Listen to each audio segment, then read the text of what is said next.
Hi friends and future officers. This is Devendra Rathi, All India Rank 279 in UPSC CAPF 2023 examination. So before this video मैंने already detail में discuss किया है कि interview से पहले का क्या प्रोसेस होता है, the document verification and all the formalities which are being done by the UPSC before the interview happens. So अगर आपने वो वीडियो नहीं देखी है सो आप पहले उस वीडियो को देख लो ताकि आपको पता लग जाए कि इंटरव्यू से पहले क्या क्या होता है. वो बहुत ज़्यादा ज़रूरी है. रीज़न इज़ क्योंकि वो जो 1 से 2 घंटा आप उधर वेटिंग हॉल में बैठते हो, उस वेटिंग टाइम में आपको क्या करना चाहिए और क्या नहीं करना चाहिए to be a free mind person, ताकि आपको स्ट्रेस ना हो और लास्ट मिनट हसल्स ना हो. सो इट्स बेटर कि आप एक बार उस वीडियो को देख लें और आपको पता लग जाए कि आपको किस तरह से वहाँ पे रहना चाहिए. इस वीडियो में हम डिटेल में डिस्कस करेंगे सिर्फ़ और सिर्फ मेरा यूपीएससी का एक्चुअल इंटरव्यू, जो एग्जैक्ट इंटरव्यू था, and the questions which were being asked by me. जो मुझसे क्वेश्चंस पूछे गए थे सिर्फ हम उनके बारे में बात करेंगे इस पर्टिकुलर वीडियो में. So again I am going to give you a brief introduction about myself. Date of the interview was 10th of June 2024. The venue was UPSC building in New Delhi. BB Swain का board था and reporting time was 9 AM in the morning. The background is I am a postgraduate in computer science and engineering from Deen Madhu Chotaram University of Science and Technology, Murthal. I've done my schooling from Sainik School, Kunchpura, Karnal. I've cracked GATE examination in computer science 2 times during my BTech. I've cracked UGC NET examination in computer science 3 times during my masters. Hobbies मेरी हैं getting acquainted to latest Android smartphones available in India and recommending the same to friends and relatives. And the second hobby is feeling Sudoku. Extra co-curricular is mountain expedition and army band में हम runners up थे. तो बाकी चीज़ें मैं बता चुका हूँ. अब हम यहाँ से स्ट्रेट अवे जंप करेंगे हमारे इंटरव्यू पे. मुझसे क्या क्वेश्चन पूछे गए थे, अंदर कैसा सिनेरियो था. So I am directly jumping कि जब मुझे जो कंसर्न्ड पर्सन थे वो बुलाने आए थे, तो एक पियोन होते हैं जो हर एक बोर्ड के अलग अलग होते हैं, वो आपको बुलाने आते हैं. तो वो आए थे हॉल में, उन्होंने मेरा नाम लिया था and they were escorting you from the waiting hall to the respective UPSC members room जहाँ पे आपका इंटरव्यू होने वाला है. सो आप अपना सारा लगेज जितना भी होता है वो आप अपना सारा लगेज लेते हो एंड आप उस सारे लगेज को विद ऑल योर बिलोंगिंग्स आप डिपॉजिट कराते हो जहाँ पे CISF की सिक्योरिटी होती है, जो मैंने लास्ट इंटरव्यू में बताया था. वहाँ आप सारा लगेज डिपॉजिट कराओगे और उनके साथ जो आपको एस्कॉर्ट करने के लिए पियोन आए हैं, आप उनके साथ जाएंगे एंड अपने बोर्ड के बाहर जो भी आपका रूम होगा उसके बाहर आप जाके बैठ जाएंगे. लगेज वहाँ पे डिपॉजिट कराना इज़ अ कंपल्शन, क्योंकि जब आपका इंटरव्यू कंप्लीट होगा तो आप डायरेक्टली बाहर आएंगे, अपना लगेज लेंगे और बाहर जाएंगे. आपको बाकी एस्पिरेंट से मिलने नहीं दिया जाएगा. उनसे आप मिल सकते हो, जिनका हो चुका वो बाहर मिल लेना, बट यूपीएससी बिल्डिंग के सेंट्रल हॉल में उसके बाद आपको घुसने नहीं दिया जाएगा once your interview is over. So let's straight away jump to the UPSC interview. So this was my interview. Will start from here. उससे पहले मैं एक बार दोबारा कुछ चीज़ें बता देता हूँ क्योंकि ये बहुत बहुत ज़्यादा इंपॉर्टेंट है एंड यू हैव टू पे special attention at this very moment, because अगर आपका यूपीएससी इंटरव्यू है तो आप मेरी इस वीडियो से ये आइडिया लगा सकते हो कि यूपीएससी इंटरव्यूज़ कैसे होते हैं, किस टाइप के क्वेश्चंस पूछे जाते हैं, जो क्वेश्चंस वो पूछते हैं वो कहाँ से पूछते हैं. ठीक है, आपसे अगर कोई क्वेश्चन पूछ रहे हैं तो उसका कोई रेलेवेंस है, क्योंकि उनके पास आपका डैफ है. तो आपसे क्वेश्चंस जो पूछे जाएंगे वो मोर और लेस आपके डैफ बेस्ड ही पूछे जाते हैं, या फिर वो most of the time current affairs भी पूछ लेते हैं. एंड इट ऑल्सो डिपेंड्स कि आपने कौन सी फोर्स अप्लाई की है. फोर्स रिलेटेड भी क्वेश्चंस पूछे जाते हैं, जैसे कि आपकी जितनी भी फोर्सेस हैं. इंटरनल सिक्योरिटी पे क्वेश्चंस पूछे जाते हैं. इंडियाज़ रिलेशन विद नेबर्स पे क्वेश्चन पूछे जाते हैं. बॉर्डर्स की मैनेजमेंट किस तरह से हो रही है उस पर क्वेश्चंस पूछे जाते हैं. इंडियाज़ इंटरनल सिक्योरिटी चैलेंजेस उस पर क्वेश्चन पूछे जाते हैं. वो एक अलग चीज़ है, उसकी वीडियो में एक अलग वीडियो में उसकी बात जो है हम एक अलग वीडियो में करेंगे, जिसमें मैं बताऊंगा कि इंटरव्यू को कैसे प्रिपेयर करना है और इंटरव्यू में क्या क्या पूछा जाता है.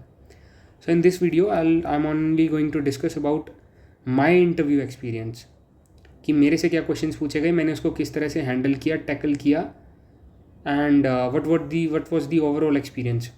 सो फर्स्ट ऑफ ऑल, जब आप बाहर बैठे होंगे, आपको बाहर जहाँ बिठाया जाएगा वो यूपीएससी बिल्डिंग का ऐसा हॉल होगा. मैंने आपको ये दिखाया था. This is the blue print of the commission. You will be sitting in side this hall. जब आपका नंबर आएगा आप लगेज डिपॉजिट कराएंगे और आप बाहर जाएंगे.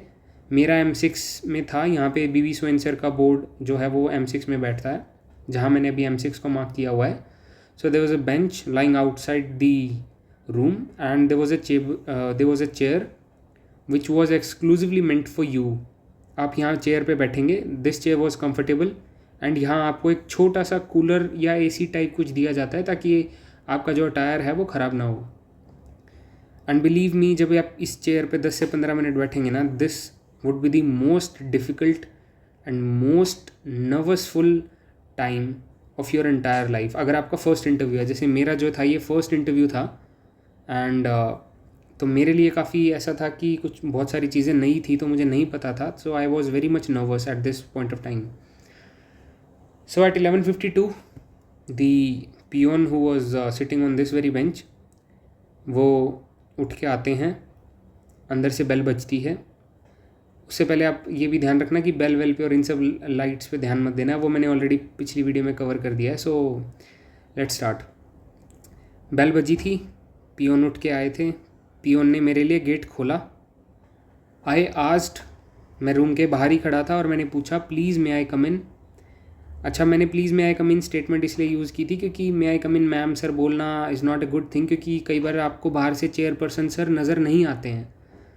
तो ऐसा भी हो सकता है कि मतलब अंदर कोई और हों, क्योंकि लेडी मेंबर को भी ग्रीट करना होता है, तो यू आर नॉट श्योर कि अंदर लेडी मेंबर्स हैं या नहीं हैं. सो इट्स बेटर कि आप पूरे बोर्ड को एड्रेस करें, आप इस टाइप का ही कोई स्टेटमेंट चूज़ करें. तो इसलिए मैंने चूज़ किया था please may I come in. So I said please may I come in, और अंदर से चेयरमैन सर की आवाज़ आई थी कि yes please come in. So I went inside and this was the scene inside the room. So एक round table होती है. There was a well lit room. काफ़ी अच्छी उसमें रोशनी होती है. बहुत ही अच्छा फर्नीचर होता है टीक का. And there was a very comfortable chair. So मैंने 2-3 मॉक इंटरव्यूज़ दिए थे एंड आई न्यू कि मुझे परमिशन लेके अंदर जाना है और अपनी चेयर के साइड में खड़े हो जाना है, और जब वो मुझे बैठने के लिए बोलेंगे तब मुझे बैठना है. बट देन सरप्राइजिंगली मेरे इंटरव्यू में कुछ ऐसा हुआ जो कि अनएक्सपेक्टेड था. द मोमेंट आई एंटर्ड, मैं उनको विश करता उससे पहले ही उन्होंने मुझे विश कर दिया एंड दे सेड कि good morning Devendra. So I was surprise, but then वहाँ पे आपको अपना काम लूज़ नहीं करना है. If they have wish no problem.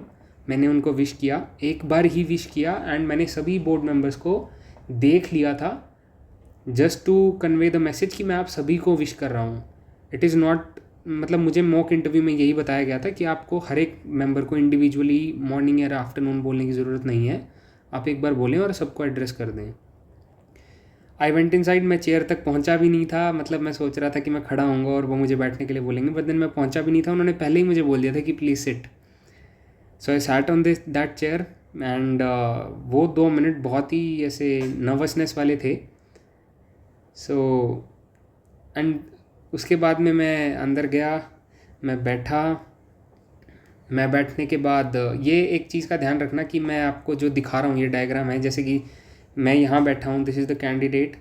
मैं यहाँ बैठा था, चेयरमैन सर यहाँ बैठे थे एंड मेंबर्स ऐसे बैठे थे. तो आपको वैसे नज़र आ रहा होगा कि चेयरमैन सर काफ़ी दूर हैं, बट देन बहुत क्लोज होता है. ये टेबल इतनी बड़ी नहीं होती है, ये टेबल छोटी ही होती है, मीडियम साइज़ की टेबल होती है. एंड जो बोर्ड मेंबर्स होते हैं वो आपसे काफ़ी नज़दीक बैठे होते हैं. For example this member 3 was a psychologist and this member 2 was, I think, कोई ऐसे पर्सन थे जो शायद यूनिवर्सिटी में कुछ टेक्निकल सब्जेक्ट पढ़ाते होंगे, या मे बी इनको काफ़ी नॉलेज थी क्योंकि he was putting very diverse questions. In depth questions भी इन्होंने मुझसे पूछे थे, तो आई थिंक कि शायद इनको काफ़ी नॉलेज रही होगी. Member 1 was an IPS officer working with NIA. अच्छा, मुझे कैसे पता लगा कि ये NIA में काम करते हैं? This in itself is a big story जो मैं अभी आपको नरेट करूँगा, क्योंकि जनरली आपको पता नहीं होता है कि ये मेंबर्स कौन है. You identify, you can recall the faces, but वहाँ पे कुछ ऐसा लिखा नहीं होता है कि उनकी डेजिग्नेशन क्या है या क्या नहीं है. और जो चेयरपर्सन होते हैं उनका तो वैसे भी आपको UPSC की वेबसाइट पे मिल जाएगा कि वो कौन है और उन्होंने क्या किया है. So B B Swain sir was a retired IAS officer of Gujarat cadre. तो ये काफ़ी नज़दीक बैठे हुए थे, ऑलमोस्ट 1 हैंड डिस्टेंस पे थे। मेंबर 3 मेरे राइट साइड पे, मेंबर 2 जो था वो मेरे लेफ्ट हैंड साइड पे, बहुत नज़दीक बैठे हुए थे। And this was the round table. इसके बाद उन्होंने मुझे विश कर दिया, मैंने बताया आपको। एंड देन चेयरमैन सर ने मुझे बैठते ही साथ, मे बी उन्होंने शायद ये देख लिया होगा कि ये नर्वस है, या मे बी शायद मेरा अटायर अच्छा होगा, I don't know, but chairman sir said that I'm exactly telling you the words which he said. He said that you are looking very smart and you are very well dressed up. So I said thank you so much sir. May be शायद वो मुझे calm down करना चाह रहे थे, या फिर शायद मेरा टायर अच्छा रहा होगा। Then next question chairman sir ने मेरा डैफ हाथ में उठाया हुआ था। एंड देन वो बाकी बोर्ड मेंबर्स को बता रहे थे, ब्रीफ कर रहे थे कि ही इज़ देवेंद्र एंड इनकी हॉबी जो है वो एंड्रॉयड डिवाइसेस में है, getting acquaint to latest android smartphones. In fact उन्होंने ये बोला कि आपके आने से पहले हम आपकी हॉबी ही डिस्कस कर रहे थे कि काफ़ी यूनिक हॉबी है। तो उन्होंने कहा कि ये जो है एंड्रॉयड डिवाइसेस को रेकमेंड भी करते हैं। तो उनमें से एक मेंबर ने बोला कि भाई हमें भी रेकमेंड करना है। So I said sure sir, I definitely recommend if you ask. So everyone was laughing and ऐसा लग नहीं रहा था कि इंटरव्यू है या वो प्रेशर है या कुछ है। अंदर जाने के बाद I was very much comfortable, बाहर में ज़्यादा नर्वस था। Then the interview starts and chairman sir ने पहला क्वेश्चन पूछा कि why only Android, why not Apple, मतलब आपकी रुचि एंड्रॉयड में क्यों है और एप्पल में क्यों है। तो इसमें मैं एक चीज़ और बता दूं कि मैं आंसर जो दूंगा it might not be a perfect answer. हर एक पर्सन की अपनी अलग पर्सनालिटी होती है और हर एक का अपना अलग आंसर हो सकता है। And I totally respect the diversity, but then मैं यहाँ पे सिर्फ वो डिस्कस करूँगा जो मैंने आंसर्स दिए थे। And the board was satisfied. So why android why not Apple का आंसर मैंने दिया था that sir I belong to a middle class family and I can't afford the Apple devices as they are bit costly. So अगर मैंने कोई चीज़ use नहीं की है तो मैं उसको रिकमेंड कैसे कर सकता हूँ। And the entire interview went in English. मैंने हिंदी का एक भी वर्ड यूज़ नहीं किया था, हालांकि बोर्ड मेंबर्स ने कुछ हिंदी बोली थी, वो मैं आपको आगे बताऊँगा। तो उसके बाद में उन्होंने मुझसे पूछा कि what are the core differences between Android and iOS। And मतलब एंड्रॉयड अच्छा है, आप इस चीज़ को मतलब जस्टिफाई करने को बोला था उन्होंने क्वेश्चन कि एंड्रॉयड अच्छा क्यों है। तो मैंने उनको बताया कि सर ऐसा नहीं है कि एंड्रॉयड अच्छा है या बुरा है, I mean both the Android and iOS are almost equal, बस उसकी कुछ खामियां हैं, उसके कुछ फ़ायदे हैं, नुकसान हैं। तो उन्होंने मेरे से पर्टिकुलरली एंड्रॉयड के बारे में पूछा था, तो मैंने बताया कि sir iOS uses anti steering policies, तो android anti steering policies use नहीं करता है। And iOS third party apps को इंस्टॉल नहीं होने देता है, एंड्रॉयड होने देता है। तो एंड्रॉयड इज़ अ मोर और less liberal kind of development. तो वो काफ़ी सेटिस्फाइड थे, उन्होंने काउंटर क्वेश्चन मेरे से नहीं पूछा। एंड रिसेंटली अभी हमारा 2023 में digital personal data protection act भी पास हुआ था, उसके अंदर ये सारी चीज़ें मेंशन हैं कि iOS एंटी शेयरिंग पॉलिसीज़ क्या होती है, थर्ड पार्टी ऐप्स क्या होता है, सेल्फ प्रेफरेंसिंग क्या होती है। तो वो सब चीज़ें मैं न्यूज़पेपर में पढ़ा था, मैं इंडियन एक्सप्रेस डेली बेसिस पे फॉलो करता था, तो मुझे पता था ये, तो मैंने इसका आंसर दिया था। ही वॉज़ वेरी मच सेटिस्फाइड। उन्होंने ज़्यादा क्वेश्चन मुझसे नहीं पूछे, 2-3 क्वेश्चन पूछ के उन्होंने आगे मेंबर 1 को फॉरवर्ड कर दिया था। And he was a senior IPS most probably for NIA, in working in NIA। And उनकी एज जो थी वो अप्रॉक्स ऐसी कुछ थी कि वो अपने 50s 45+50 ऐसा कुछ एज रही होगी उनकी। तो उन्होंने मुझसे सबसे पहली चीज़ ये पूछी थी कि Devendra, there are so many criminals in India and आप तो चंडीगढ़ से हो, so you have Lawrence Bishnoi over there. और कई बार क्या होता है कि हम टेक कंपनीज़ के पास जाते हैं, जैसे कि किसी का फ़ोन खुलवाना है, किसी का फ़ोन पे पासवर्ड हटवाना है, व्हाट्सएप की चैट खुलवानी है। So companies are not allowing us to open their devices. तो ये सिक्योरिटी की टर्म्स में एक बहुत बड़ी प्रॉब्लम है, हम डिवाइसेस खुलवा नहीं पाते हैं लोगों के। तो आपका इस चीज़ पे क्या ओपिनियन है। तो ऑब्वियसली अब क्वेश्चन उन्होंने क्या पूछा था कि आपका ओपिनियन क्या है इस चीज़ के ऊपर, और उन्होंने लॉरेंस बिश्नोई का नाम लिया था। नो डाउट मैं UAPA एक्ट 1967 पूरा पढ़ के गया था, मुझे उसके बारे में पूरा पता था। मुझे ये भी पता था लॉरेंस बिश्नोई कौन से एक्ट्स में बुक है। बट देन अगर आप उन सब चीज़ों पे बात करने लगोगे, अगर मैं सपोज़ यूएपीए का जिक्र करता तो मे बी मेरा इंटरव्यू दूसरी डायरेक्शन में चला जाता। तो मैंने सेफ खेलने की कोशिश की, मैं नहीं चाहता था मेरा इंटरव्यू उस डायरेक्शन में जाए, so I try to steered my interview. और आप ऐसा कर सकते हो, मैंने किया और मेरे केस में ये काम किया। सो मैंने अपना ओपिनियन दिया, मैंने कहा कि सर वी हैव स्टैट्यूटरी बाउंडेशन, जो डेटा फिड्यूशरीज होती हैं उनके ऊपर स्टैट्यूटरी बाउंडेशंस होती हैं। And we have digital personal data protection act 2023 which is an act of parliament. उसके अंदर the responsibility to protect user data lies upon the data fiduciaries. User जो होते हैं वो डेटा प्रिंसिपल होते हैं, कंपनीज जो होती हैं वो डेटा फिड्यूशरीज होती हैं। तो उनके ऊपर स्टैट्यूटरी बाउंडेशन है, इसलिए वो खोल के नहीं दे सकते, पहली बात। दूसरी बात, sir we have article 19 is a fundamental right and article 19 हमें फ्रीडम ऑफ स्पीच देता है, तो हम उसको कर्टेल भी नहीं कर सकते हैं। मतलब ऐसा नहीं है कि हम किसी को ऐसा प्रेशराइज करें या किसी की डिवाइस खुलाएं, तो आर्टिकल 19 हिंडर हो सकता है। Then I told about article 21 which again is a fundamental right and I told them that it is a right to privacy. तो वो भी एक फंडामेंटल राइट है, अगर हम ऐसे डिवाइसेस खुलवाएंगे तो राइट टू प्रिवेसी भी हिंडर हो सकती है। But then I also told him that as per the national cyber security policy 2013 government is empowered to, मतलब वो डिवाइसेस खुलवा सकते हैं। तो एक फ़ाइन बैलेंस होना चाहिए दोनों के बीच में। मतलब ऐसा भी नहीं होना चाहिए कि गवर्नमेंट को बहुत ज़्यादा पावर्स दे दी जाएँ कि वो सभी कुछ खुलवा लें, और ऐसा भी नहीं होना चाहिए कि यूज़र को इतनी ज़्यादा इम्यूनिटी दे दी जाए कि वो कुछ भी करे और उसका डिवाइस ही ना खुले। सो आई सेड कि सर एक फ़ाइन बैलेंस होना चाहिए बीच में। तो मेरा ये आंसर ख़त्म ही हुआ था। इतने में जो मेंबर 2 थे, जो मेरे लेफ्ट हैंड साइड पे बैठे थे, बिल्कुल एक्सट्रीम लेफ्ट पे, वो एकदम से उनको खुश होके बोले, मतलब बोर्ड जो मेंबर थे, मेंबर 1, वो he was happy with my answer. So member 2 said कि इसको एनआईए में ले लो। सो आई डोंट नो कि वो मतलब मजाक कर रहे थे या मेरे आंसर से काफ़ी इम्प्रेस थे, क्या था। इस पर उन्होंने कोई काउंटर क्वेश्चन नहीं पूछा। एंड देन नेक्स्ट क्वेश्चन उन्होंने पूछा कि थर्ड पार्टी ऐप्स को प्रमोट करना चाहिए या नहीं करना चाहिए। तो मैंने ओपिनियन मांगा था उन्होंने, तो मैंने बताया कि सर थर्ड पार्टी ऐप्स को प्रमोट करना चाहिए, बट देन उनको फ्रीली प्रमोट नहीं करना चाहिए। कोई ना कोई एक ऐसा कुछ ना कुछ हल्की फुल्की रेगुलेशन तो होनी ही चाहिए, वरना वो कुछ भी मतलब ऐप्स बनाएंगे और हो सकता है यूज़र का डेटा ही चोरी करने लग जाएं। तो वहाँ भी मैंने एक बैलेंस्ड ओपिनियन दिया एंड उस पर भी उन्होंने कोई काउंटर क्वेश्चन नहीं पूछा था। फिर उन्होंने पूछा कि you are from Sainik school, Y didn't you join NDA etcetera, मतलब आपने उस टाइम पे क्यों नहीं ज्वाइन किया, आप अब ज्वाइन करना चाहते हो। तो मैंने आंसर दिया कि सर मैंने एनडीए के अटैम्प्ट्स दिए थे जब मैं सैनिक स्कूल पास आउट हो रहा था, 12th क्लास में था, मैंने 2-3 अटैम्प्ट्स दिए थे।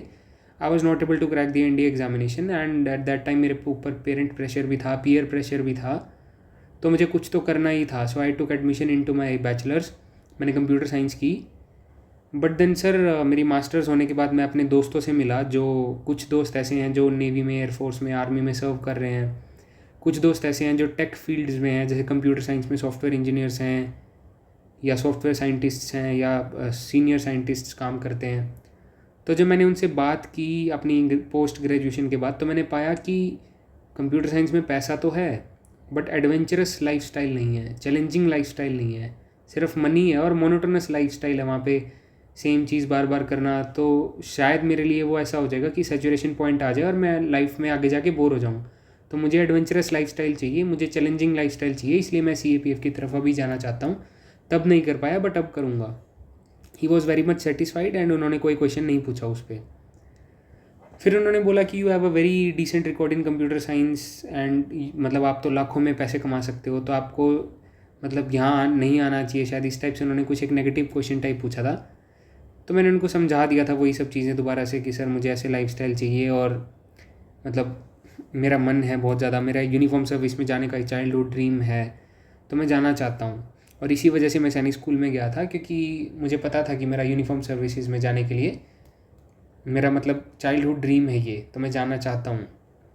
ही वॉज़ वेरी मच सेटिस्फाइड, उन्होंने काउंटर क्वेश्चन पूछा नहीं and then he passed on the baton to member 2. Member 2 was probably senior professor, had decent technical knowledge. उन्होंने पहला ही क्वेश्चन मेरे से पूछा था कि what is the difference between quantum computers and conventional computers. तो एकदम से काफ़ी टेक्निकल क्वेश्चन हो गया था, बट नॉट टू वरी, मैं सब कुछ पढ़ के गया था। तो मैंने उनको बताया कि सर क्वांटम कंप्यूटर्स जो होते हैं वो क्वांटम फिज़िक्स के प्रिंसिपल्स पे काम करते हैं, जो हमारे दो प्रिंसिपल हैं क्वांटम फिज़िक्स के, जैसे कि एंटेंगलमेंट है और एक सेट सुपरपोजिशन प्रिंसिपल है, उन दोनों पे काम करते हैं और वो क्यूबिट्स पे काम करते हैं। Whereas conventional computers normal अपने आईसी इंटीग्रेटेड सर्किट्स पे काम करते हैं और वो बिट्स पे काम करते हैं। क्यूबिट्स जो होती हैं वो बहुत ज़्यादा पावरफुल होती हैं।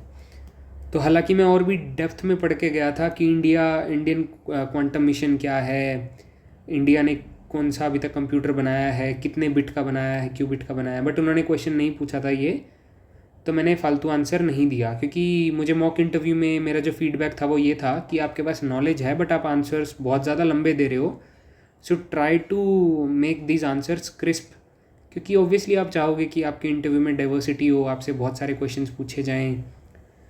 तो मैं सेफ खेलने के लिए बहुत लंबे आंसर्स नहीं दे रहा था, to the point crisp answers मैं दे रहा था। और अगर वो काउंटर क्वेश्चन पूछते तो मैं बता देता ऑब्वियसली, बट देन उन्होंने नहीं पूछा तो मैंने बताया नहीं, बस मैंने बता दिया कि वो 2-3 डिफरेंस बताए एंड ही वॉज हैप्पी।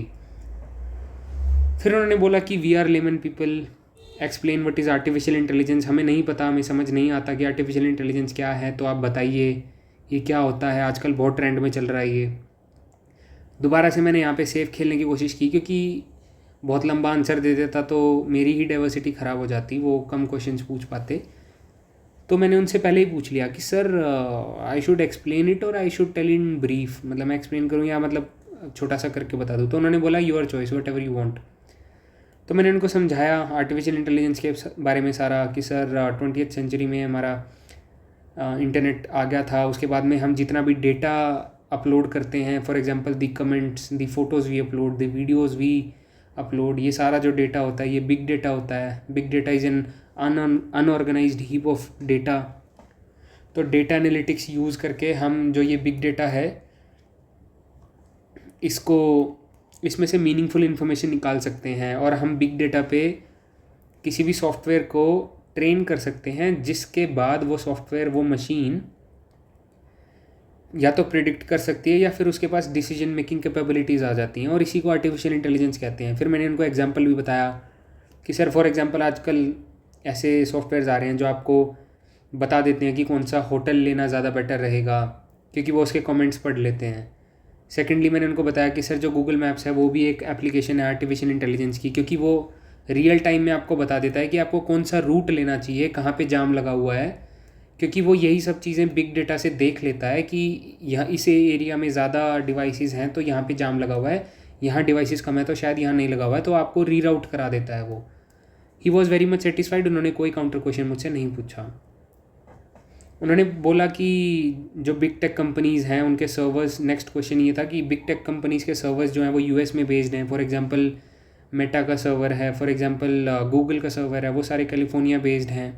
तो उन्होंने बोला कि उनकी जो सिक्योरिटी एजेंसीज़ हैं वो तो सारा डेटा ले लेती हैं उनसे, और फिर हमारा जो पर्सनल डेटा है वो इंडियन डेटा वो रिस्क में आ जाता है, तो आपका इस पर क्या ओपिनियन है। तो आई सेड दैट कि I agree with you sir, and the vulnerability of the Indian cyber space was exposed during the Snowden revelations of 2013 when Edward Snowden, जो उस टाइम यूएसए में काम कर रहा था, उन्होंने रिवील किया था कि यूनाइटेड स्टेट्स पूरी दुनिया पे कैसे स्पाइंग ऑपरेशंस चला रहा है। उसके बाद मैंने उनको बताया कि सर बट आजकल कंपनीज जो हैं वो हमें क्रॉस बॉर्डर सर्वर्स की फैसिलिटी देती हैं कि आपको यूएस में डेटा सेव नहीं कराना तो आप किसी दूसरी कंट्री में अपना डेटा सेव करा लो। फिर मैंने बोला कि सर इंडिया एक बड़ा ही डिजिटल हब बनने जा रहा है और बिग टेक कंपनीज़ इंडिया में अपना एस्टैब्लिशमेंट्स ओपन कर रही हैं, तो हम कंपनीज़ को ये बोल सकते हैं कि आप इंडिया में ही अपने सर्वर्स को एस्टैब्लिश कीजिए और यहीं पे डेटा सेव कीजिए, हमारा डेटा आप यूएस के सर्वर्स पे सेव नहीं की मतलब मत करो। फिर मैंने उनको बताया कि सर अगर वो स्टिल नहीं मानते हैं तो हम ऐसी कंपनीज़ को जो डेटा ब्रीच करती हैं हम उनको बैन भी कर सकते हैं। फॉर एग्जांपल हमने 2019 के आसपास हुआवे कंपनी को बैन किया था, क्योंकि इट वाज एक्यूज्ड कि वो चाइना को जो है डेटा लीक करता था।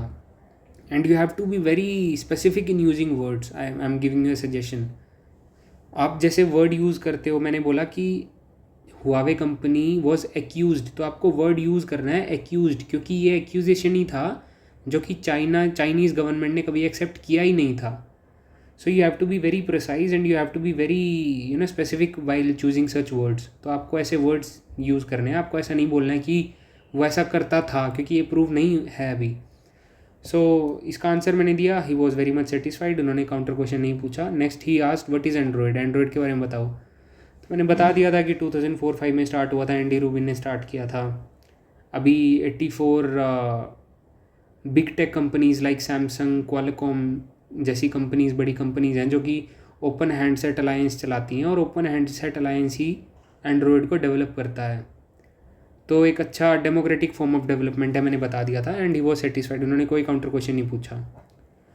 फिर उन्होंने बोला कि how to deal with cyber threats, कैसे डील करना है। तो मैंने बोला कि सर हमारी नेशनल साइबर सिक्योरिटी पॉलिसी है जिसके अंदर कंप्यूटर इमरजेंसी रिस्पॉन्स टीम्स हैं जिनको हम CERT बोलते हैं।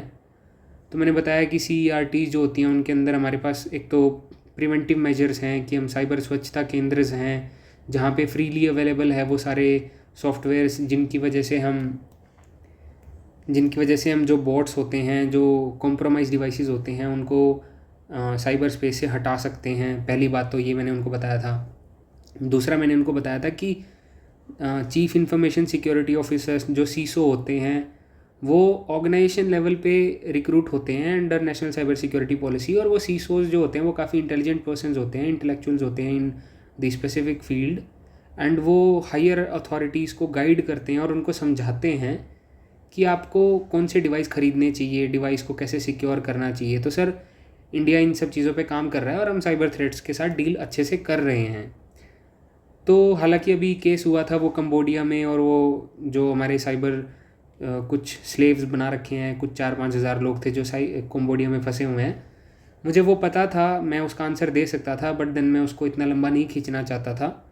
तो मैंने सिर्फ समअप करके उनको बता दिया 1 से 1.5 मिनट में। अगर वो काउंटर क्वेश्चन पूछते कि आजकल क्या चल रहा है तो मैं बता देता, बट उन्होंने पूछा नहीं, मैंने बताया भी नहीं। उसके बाद मेंबर ने लास्ट क्वेश्चन पूछा, मेंबर 2 ने, एंड ये क्वेश्चन काफ़ी ट्रिकी हो गया था क्योंकि कंप्यूटर साइंस अपने आप में बहुत बड़ी है। आप हर छोटी डेफिनेशन याद नहीं कर सकते हो। आई मीन कुछ ना कुछ चीज़ ऐसी होती है जो आपको नहीं याद होती है। So he asked me, you are a post graduate so you must be aware about side loading. तो अब मुझे उस टाइम याद नहीं आ रहा था कि साइड लोडिंग क्या है, बट मैंने यहाँ पे थोड़ा सेफ प्ले करने की कोशिश की। मैंने उनको 1-2 सेकंड में ही बोला कि sir though I may not be able to answer this precisely but then I can make a guess if you allow me. So he said okay Devendra, take a guess. तो मैंने उनको बताया कि sir there are 2 types of websites, one which starts with prefix HTTP and the other ones which starts with HTTPS. The S ones are secured websites. But जब हम unsecured websites को सर्व करते हैं, कई बार हम ऐसे URLs पे क्लिक कर देते हैं जहाँ से कुछ अनऑथराइज्ड ऐप्स जो कि APK वर्जन्स होते हैं वो हमारे फ़ोन में डाउनलोड हो जाते हैं विदाउट यूज़र परमिशन, और वो डाउनलोड होकर इंस्टॉल हो जाते हैं। सर शायद इस चीज़ को साइड लोडिंग बोलते हैं। I gave the answer. So he was very much surprised and he was very much happy. उन्होंने लिटरली मुझे ये बोला कि एक्सेप्शनल देवेंद्र, इसी को बोलते हैं साइड लोडिंग। सो मतलब वो बहुत खुश लग रहे थे, बहुत सेटिस्फाइड लग रहे थे मेरे आंसर से। तो उन्होंने उसके बाद क्वेश्चंस नहीं पूछे and he passed on the baton to member 3. Member 3 was psychologist and जैसे ही उनके पास मतलब उन्होंने क्वेश्चन पूछने थे तो उन्होंने हंसते हुए मुझे बोला कि हिंदी में बोला कि हम ये टेक्निकल बातें नहीं करेंगे, हम जनरल बातें करेंगे, और सब उस टाइम पे हंस रहे थे। So it was a very cordial moment at that time. तो मैंने कहा sure sir, I will cooperate. उसके बाद उन्होंने मेरे से पहला क्वेश्चन पूछा कि you must be aware about all girls सैनिक स्कूल। रिसेंटली अब एक ऑल गर्ल्स सैनिक स्कूल खुला है तो उसके बारे में आपको पता होगा। मैंने कहा ये सर मुझे पता है। तो उन्होंने पूछा कि बताओ इस बारे में। तो मैंने बताया उनको कि सर सामवित गुरुकुलम गर्ल्स सैनिक स्कूल है जो वृंदावन में खुला है, ऑल गर्ल्स सैनिक स्कूल है, पब्लिक प्राइवेट पार्टनरशिप के अंडर बना है। बस मैंने इतना ही बताया, हालांकि पता मुझे और भी था कि बाकी सारी चीज़ें कि कन्वेंशनल स्कूल्स कितने हैं। बजट 2022 में 100 सैनिक स्कूल्स खोलने के लिए बोला था। But then I try to keep my answer crisp. उन्होंने काउंटर क्वेश्चन पूछना होता तो वो पूछते, मैं बता देता। So I gave the answer. The next question was कि मतलब गर्ल्स के लिए ऐसे एक्सक्लूसिवली सैनिक स्कूल्स खोलने की क्या ज़रूरत है। तो मैंने उनको कहा कि सर मतलब हमने 6-7 डेकेड्स जो है वो सिर्फ बॉयज़ सैनिक स्कूल के लिए दिए हैं, उसमें सिर्फ बॉयज़ जाते थे, गर्ल्स नहीं जाती थी। तो सर डेफिनेटली हमें गर्ल्स के लिए भी कुछ सैनिक स्कूल्स खोलने ही चाहिए, and it is some sort of an affirmative action for the girls, the affirmative action by the government of India for the girl child. तो सर ऐसा होना चाहिए। फिर उन्होंने नेक्स्ट क्वेश्चन पूछा कि मतलब डिफेंस फोर्सेस में गर्ल्स की क्या ज़रूरत है। तो मैंने कहा कि सर बिल्कुल ज़रूरत है, एंड मैंने उनको बताया कि सर हमारी फोर्सेस में बहुत सारी ऐसी फीमेल ऑफिसर्स हैं जो बहुत ही अच्छा सर्व कर रही हैं डिफेंस फोर्सेस में, एंड सर जेंडर के बेसिस पे हमें डिस्क्रिमिनेट नहीं करना चाहिए, and girls are also equally competent and capable with their boys counterparts. So he was very much satisfied, and मैं गर्ल्स के काफ़ी नाम भी याद करके गया था, मैं 10-15 नाम याद करके गया था, अगर वो पूछते तो मैं बता देता, बट देन उन्होंने नहीं पूछा। Next question he asked was, you are from Sainik school and आपके स्कूल से तो बहुत बड़ी बड़ी पर्सनालिटीज़ पढ़ के गई हैं, तो आपको पहले इंस्पिरेशन नहीं आया था कि मतलब आपको NDA CDS अभी तक ज्वाइन नहीं कर लेना चाहिए था? तो नाउ यू हैव टू इस क्वेश्चन को एक बार ध्यान से आपको देखना है कि उन्होंने ये नहीं पूछा है कि पर्सनैलिटीज़ कौन कौन सी हैं। कई बार क्या होता है ना, आप पर्सनैलिटी पढ़ के गए हो, आपको ये लगा कि पर्सनैलिटी पूछे और आप पर्सनैलिटी बताने लग जाओ। नहीं, क्वेश्चन को आपने ढंग से सुनना है और एड्रेस करना है। You have to be very much attentive at that point of time. तो उन्होंने पूछा था कि आपको इंस्पिरेशन मिली या नहीं, हालांकि मैं पर्सनैलिटीज़ भी याद करके गया था, बट देन उन्होंने पर्सनैलिटीज़ नहीं पूछा, उन्होंने ये पूछा था कि आपको इंस्पिरेशन मिली या नहीं मिली। तो मैंने बोला डेफिनेटली सर, हमारे स्कूल से बहुत पर्सनैलिटीज़ पढ़ के गई हैं और मुझे बहुत ज़्यादा इंस्पायर किया है उन्होंने। मैं जाना चाहता था, I wanted to join NDA and CDS। I gave 2-3 attempts to the NDA examination, but then उस टाइम पे मैं क्लियर नहीं कर पाया था। अब मुझे लगा कि मेरे को क्लियर करना चाहिए, तो I am trying my best to get into the uniform services. उसके बाद उनका नेक्स्ट क्वेश्चन ये था कि देवेंद्र, आपको क्या लगता है कि आप क्लियर क्यों नहीं कर पाए? आप मतलब कैपेबल नहीं थे या आपने उतनी मेहनत नहीं की जितनी करने की ज़रूरत थी? सो आई सेड कि सर कैपेबल तो मैं हूँ, तभी मैं आज आपके सामने बैठा हूँ, बट मुझे लगता है कि उस टाइम पे मैंने उतनी मेहनत नहीं की जितनी करनी चाहिए थी, वरना मैं उस टाइम भी क्लियर कर लेता। फिर मेंबर 3 ने मुझे सेकंड लास्ट क्वेश्चन नहीं, उसके बाद क्वेश्चन पूछा कि you were part of army band, as I have told you in my introduction कि मैं आर्मी बैंड का भी पार्ट रहा हूँ, क्योंकि हमने IPSC में रनर्स अप हम सेकंड आए थे। तो उन्होंने मुझे पूछा कि which instrument did you played? तो मैंने बोला कि sir I was a drummer. So he said कि drummer is the most important person in the band, उन्होंने ऐसा बोला। तो मैंने कहा कि sir I think everybody is equal and it's a team work, मतलब हर कोई पर्सन इक्वल है और सभी इक्वली कंट्रीब्यूट करते हैं। हम ऐसा नहीं कह सकते कि कोई ज़्यादा इंपॉर्टेंट है या कोई कम इंपॉर्टेंट है। सो ही सेड कि no no no, I am giving you a statement that the drummer is the most important part of the band. तो अब आप बताओ कि मैं ये स्टेटमेंट क्यों दे रहा हूँ, मैं ऐसा क्यों बोल रहा हूँ, अब आप बताओ।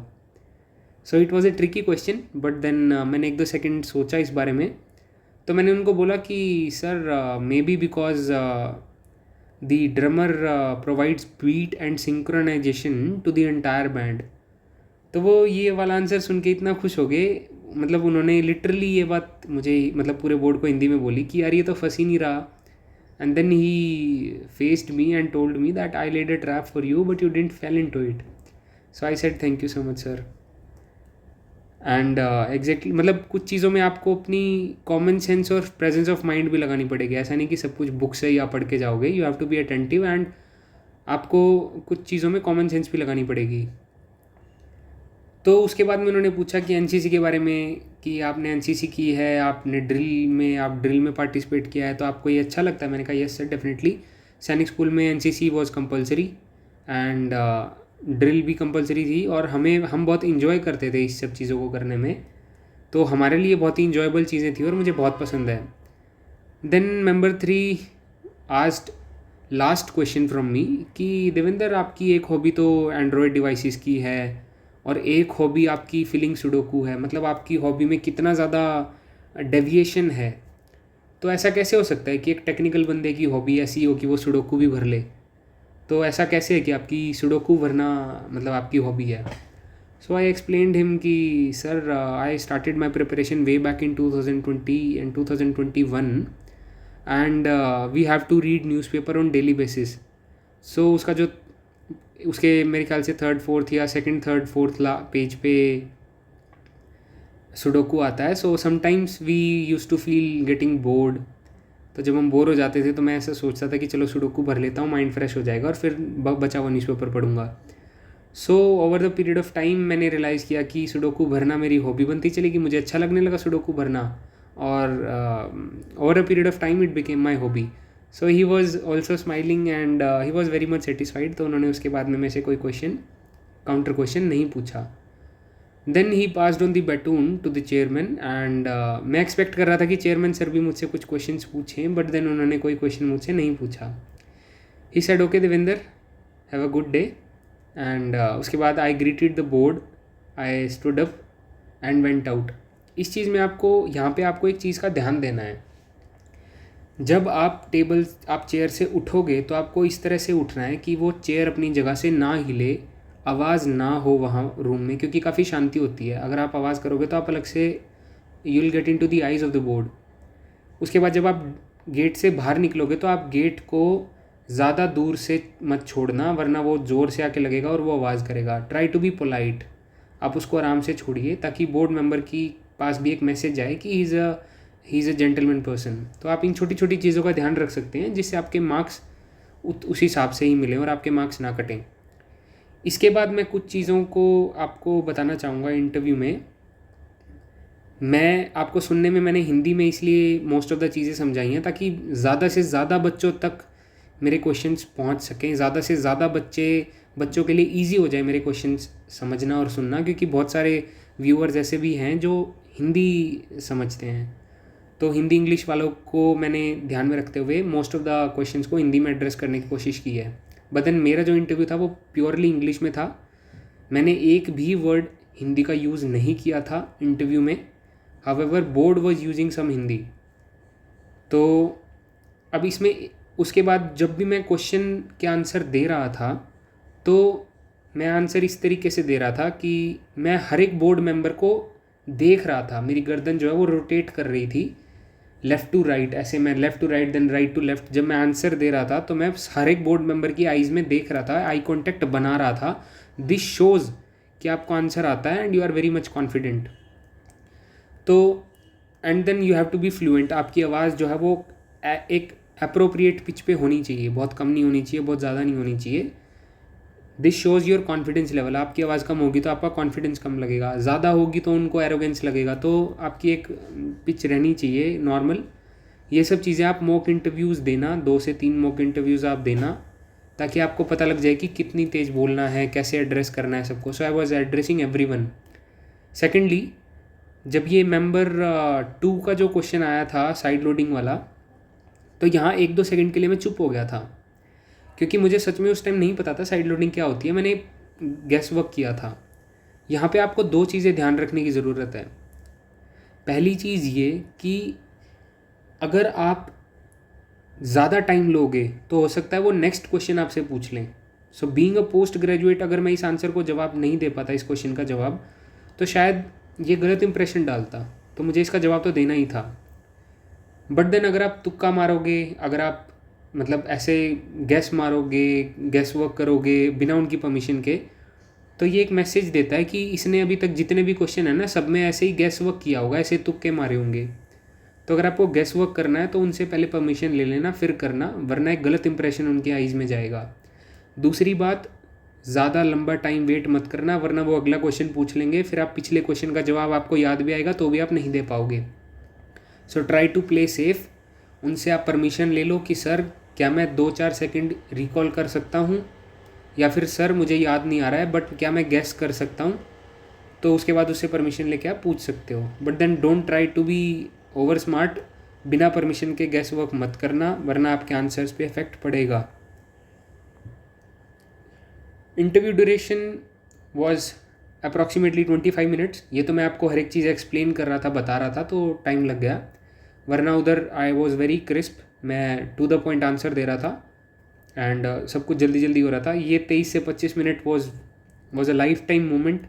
ये आपको लाइफ टाइम हमेशा याद रहते हैं। आज भी जब मैं सोचता हूँ उस बारे में तो मुझे एग्जैक्ट वो रूम मैं दोबारा से उन चीज़ों को रिकॉल कर पाता हूँ कि मैं कैसे बैठा था, कैसा मेरा इंटरव्यू चल रहा था, मेरे से किस टाइप के क्वेश्चंस पूछे जा रहे थे।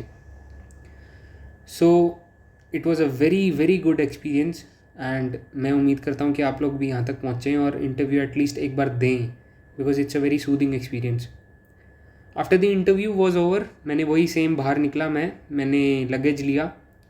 लगेज लेने के बाद मैं गेट नंबर 2 से बाहर आया एंड मेरी ट्रेन थी वापस चंडीगढ़ की 5:15 PM की, तो मेरे पास एम्पल टाइम था। मैं 2-3 घंटा यूपीएससी के बाहर ही एक हल्दीराम्स है, आप देखना वो 200 मीटर की रेंज में है हल्दीराम्स वहाँ पे। तो मैं वहाँ गया, मैंने वहाँ पे लंच किया, मैं बैठा वहाँ थोड़ी देर 1-2 घंटा and then nearest metro station is Khan Market. तो आप खान मार्केट से मेट्रो पकड़ के जा सकते हैं। बाद में आप मेट्रो पकड़ लो, कोई बात नहीं, पहले अवॉइड करना, क्योंकि आप शूज़ पॉलिश करके आए होंगे, मेट्रो में भीड़ होगी, आपके पैर पे कोई पैर रख दे, आपके शूज़ ख़राब हो जाएं, इट्स नॉट गुड। आपकी किसी के साथ मतलब लड़ाई हो, आप किसी को कुछ बोलो कि तूने ऐसा कर दिया, तो ये सब चीज़ें मत करना, क्योंकि at you need peace of mind, तभी आप अच्छा इंटरव्यू दे पाओगे। So try to book a cab, आप कैब बुक करें, आप मेट्रो से ना आएँ, it would be more preferable. Experience as I have told, exceptional experience. Board was extremely happy. Board मुझे बहुत अच्छे तरीके से ग्रीट कर रहा था, उन्होंने 3-4 बार मुझे एक्सेप्शनल, वेरी गुड, एक्सेप्शनल ऐसे बोला था, मेरा मोरल बढ़ा रहे थे। और मैंने मेहनत भी बहुत की थी, मैं सब कुछ ही पढ़ के गया था, करंट अफेयर सब कुछ पढ़ के गया था। मैंने 3 महीने पूरे न्यूज़पेपर बहुत अच्छे से, एक भी न्यूज़ मैंने नहीं छोड़ी थी। मैंने एडिटोरियल सारे किए थे, एक्सप्लेन्ड पेज सारे किए थे जो इंडियन एक्सप्रेस में आते हैं। इंटरनल सिक्योरिटी की बुक है एक, कोई आईपीएस ऑफिसर हैं, उन्होंने वो बुक लिखी हुई है, challenges to the internal security of India. वो बुक मैंने पूरी की पूरी पढ़ी थी, ढंग से इन डेप्थ पढ़ी थी, तो मुझे वो भी आता था। मैंने बॉर्डर एरियाज़ कैसे मैनेज हो रहे हैं वो पढ़ा था। मैंने सारी फोर्सेस की हिस्ट्री, कहाँ कौन काम करती है, कहाँ कितने क्या चैलेंजेस हैं, सब कुछ मैं पढ़ के गया था। So I was well prepared, तो इसलिए मुझे कोई प्रॉब्लम नहीं आई। सो आई होप कि आप भी नेक्स्ट टाइम प्रिपेयर करके आएँ। And this is my UPSC result. I have secured all India rank 279। Marks अभी तक आए नहीं हैं, बट आई एम होपिंग कि मुझे बहुत अच्छे मार्क्स मिले होंगे इंटरव्यू में। और ऐसा भी हो सकता है कि शायद इंटरव्यू की मार्क्स की वजह से ही मैं लिस्ट में आया हूँ, क्योंकि मैंने आपको बताया कि जब मेरा रिटर्न हुआ था तो मैं 10-12 क्वेश्चंस के आंसर बबल्स भर नहीं पाया था, उन्होंने मेरी शीट पहले ही छीन ली थी। सो 10-12 क्वेश्चंस का मतलब होता है कि 20 से 24 मार्क्स, और 20 से 24 मार्क्स में तो 100 रैंक का फ़र्क पड़ जाता है। तो मैं बबल्स नहीं भर पाया था उस टाइम पे, टाइम ढंग से मैनेज नहीं कर पाया था। सो मे बी मेरा इंटरव्यू काफ़ी अच्छा रहा होगा, तो मेरे को रैंक थोड़ा ठीक मिल गया। This is me, this is the image which I had captured before the interview in front of the mighty UPSC wall. यहाँ पे सब लोग फ़ोटोज़ करा रहे थे एंड मैंने भी कराई यहाँ पे फ़ोटो। ऑब्वियसली आप इस मौके को नहीं छोड़ना चाहोगे। And you can see my dress, you can see my attire. मैंने वाइट शर्ट न्यू परचेज़ की थी ताकि कोई ऐसी मतलब उनकी अच्छा इंप्रेशन जाए। ये सूट मेरा पहले का था, बट देन ड्राई क्लीन करा के मैंने इसको यूज़ किया था। ये जो पॉकेट स्क्वायर है ये मैंने हटा दिया था, ये जो लोगो लगा हुआ है ए, ये मैंने हटा दिया था। बट देन और मैंने टाई जो है बिल्कुल प्लेन पहनी थी, विदाउट एनी पैटर्न, तो मैं बहुत सेफ प्ले कर रहा था। मेरी बेल्ट जो थी वो बिल्कुल सोबर बेल्ट थी, तो मैंने अपने आप को बहुत ही सोबर रखने की कोशिश की थी। तो आप भी कोशिश करना कि अपने आप को एज सोबर एज पॉसिबल दिखाना, क्योंकि बोर्ड मेंबर्स इस चीज़ को पसंद करते हैं। सो आई होप कि you have got an idea about the UPSC interview कि कैसे पूछते हैं क्वेश्चंस। बट देन मैं अगर सच बताऊं तो मुझे ऐसा लग नहीं रहा था कि वो एक इंटरव्यू चल रहा है, ऐसा लग रहा था कि 4-5 जेंटलमैन लोग आपस में डिस्कशन कर रहे हैं। ओपिनियन बेस्ड ज़्यादा था, ओपिनियंस आपसे मांगे जा रहे थे। And I would request you कि आप मॉक इंटरव्यू ज़रूर दें 2 से 3, ताकि आपको एक आइडिया लग जाए। So I will also be bringing further videos upon CAPF, मेरी जर्नी जो रही है, मेरा फ़िज़िकल मेडिकल एक्सपीरियंस कैसा था, क्योंकि इस साल फ़िज़िकल मेडिकल बहुत ज़्यादा टफ था, तो मैं उसके बारे में भी वीडियो बनाऊँगा। And after the interview, this is my photo after the interview, and आप देख सकते हो कि मैंने बैज हटा दिया और मेरा पॉकेट स्क्वायर भी नहीं लगा हुआ है। So this was the after the interview image. You can see this is the UPSC wall. So thanks for giving your precious time. I hope कि मैं कुछ queries solve कर पाया हूँगा. बाकी जो queries होंगी you can ask your doubts in the comment section. This is my Instagram ID Devendra Rathi 7404. इसमें आप मुझे ज्वाइन कर सकते हैं एंड वहाँ पे भी अपनी क्वेरीज पूछ सकते हैं. उसके बाद में बाकी चीज़ें मैं बाद में डिस्कस करूँगा. So that's all folks. Thank you for giving your precious time and I'll meet you soon in the next video.